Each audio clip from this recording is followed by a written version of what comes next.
Hi guys, welcome to this new video. So a few weeks ago, I ended up in a situation where at a gig, someone forgot to bring his microphones. So we had to mic up a whole drum kit without any microphones for drums. All we had was some spare vocal mics and we had to make it work. We only had like 3 or 4 of them, so we had to get creative. So first we mic'd up the main things that we needed, which were of course the kick drum, the snare. Then we did the overheads, but we didn't have mics for toms. But we still wanted the sound from the toms. So what would you do in a situation like that? Well, you can use your overhead mics to get the sound of your toms. The first thing to do is position them in a way that catches the sound from your toms more than it catches the cymbals, or at least more than it usually would. So we got them closer to the toms and a bit further away from the cymbals. But there are some more things that you should do on your EQ to really make your toms audible. So this is what we're doing today. I'll show you. So as you can see, I just have 4 drum tracks here: a kick, a snare, overhead left, overhead right. So we had 4 mics on that day. Of course, we mic'd up the kick and the snare first. They were the most important things. Then we thought about miking up the overheads. Now, how do we get the toms sound? First, let's take a look at what I did on the EQ. These are your typical moves, things that you would normally do on your overheads, right? Cut all of the lows up to 250, at least that's where I like to cut them. Then some more mid-range cuts here at 500 and another one at 950.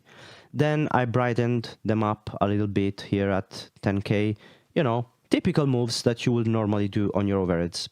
Now, how do you get the sound of your toms from your overheads?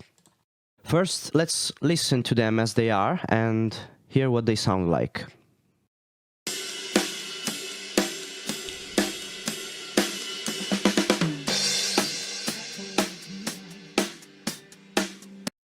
Your typical overhead sound, but you can already hear that my toms were quite audible because of the mic positioning that I did, right?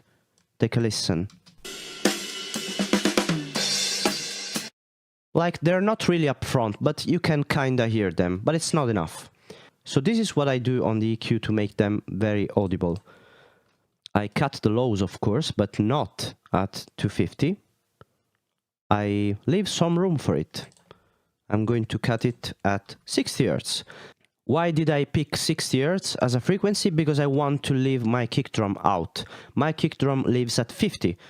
So by cutting at 60, I'm making sure that my kick drum is out of the overheads. And that's all. Next, I want my toms to be a little bit more audible, so I'm going to boost some low end. Instead of cutting, I'm basically doing the opposite. I'm boosting the low end. So this brings the toms out from the overheads. 4 dB boost at 100, 4 dB boost at 250. I'm going to do the same to the other overhead track, letting the low end in and boosting 100 and 250. And now let's see if we can hear the toms better.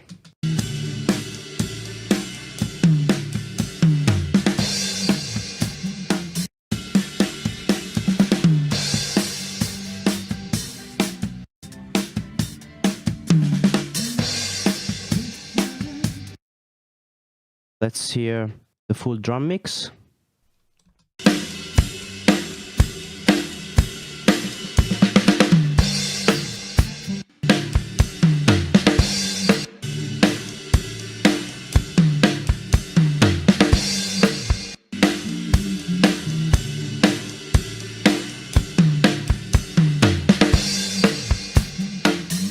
That's good enough for me. So that's how you get your toms from your overheads. In short, you only cut your kick drum out, so at about 60 Hz, and instead of cutting the low end, you boost it 100 and 250. This worked for me. And that's how you solve the problem. See you in the next video.